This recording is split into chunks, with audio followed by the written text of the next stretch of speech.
उद्धव ठाकरे का मोदी सरकार पर निशाना, अब चोर को चोर भी नहीं कह सकते। दबाव में सरकारी तंत्र, अब तानाशाही के अंत की शुरुआत हुई। राहुल गांधी को दी गई सजा के खिलाफ महाराष्ट्र में एक हुआ विपक्ष।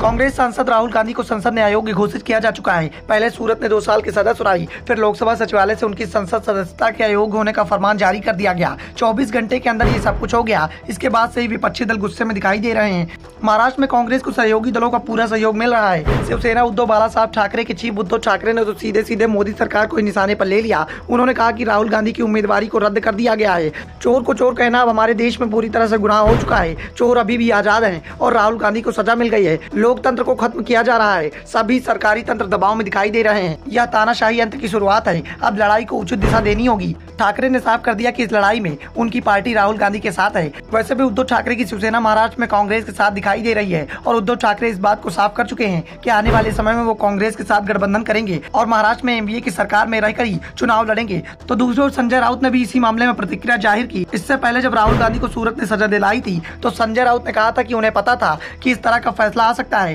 फैसला गुजरात कोर्ट ने सुनाया है, इसलिए वो इस फैसले पर कोई टिप्पणी नहीं करेंगे। लेकिन जब राहुल गांधी की सदस्यता रद्द करने का फैसला सुनाया गया तो संजय राउत के निशाने पर एक बार फिर से मोदी सरकार आ गई। राउत ने कहा कि ये पूरी कार्यवाही दोषपूर्ण है। विपक्षी खेमे में डर पैदा करने की कोशिश की जा रही है। अगर पीएम मोदी का अपमान हुआ था तो केस मोदी को दर्ज कराना था। उन्होंने केस क्यों नहीं किया?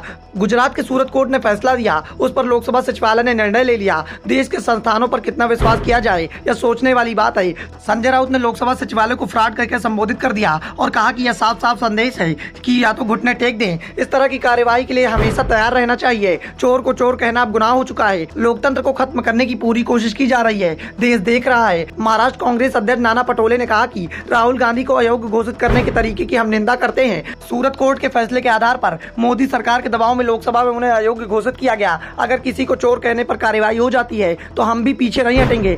हम अपनी आवाज उठाते रहेंगे। एनसीपी के नेता अजीत पवार ने भी इसका पुरजोर विरोध किया। उन्होंने कहा कि लोकसभा में यह दूसरी घटना है। एनसीपी नेता मोहम्मद फैजल की उम्मीदवारी भी इसी तरह रद्द कर दी गई थी। आज ऐसा ही फैसला राष्ट्रीय नेता राहुल गांधी के बारे में दिया गया है। वास्तविक मतभेद, वैचारिक रुख अलग हो सकता है, लेकिन देश को आजादी मिलने के बाद से किसी का सांसद पद छीना जाना मुझे याद नहीं है। अजीत पवार ने कहा कि यह संविधान और लोकतंत्र के अनुकूल नहीं है। सभी को अपनी राय व्यक्त करने का पूरा अधिकार है। यह संविधान द्वारा किया गया है। लोकसभा का यह फैसला लोकतंत्र के लिए बड़ा झटका साबित होने वाला है। हम इसकी कड़ी निंदा करते हैं। दरअसल सूरत की अदालत के मुख्य न्यायिक मजिस्ट्रेट एच वर्मा ने गुरुवार को राहुल गांधी को 2019 के मानहानि के मामले में दोषी ठहराया था और 2 साल की सजा सुनाई।